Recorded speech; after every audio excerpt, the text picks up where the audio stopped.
This is a slideshow showing the key points of repairing a Dyson V10 that had a broken handle and disassembling and cleaning it, as well as the motorized main brush of 5 years of use in a home that had multiple animals, dogs and cats.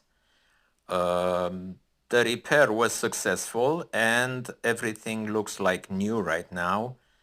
You can look at the slideshow pictures of before and after for certain details regarding what level of disassembly is required to restore a V10 to brand new condition.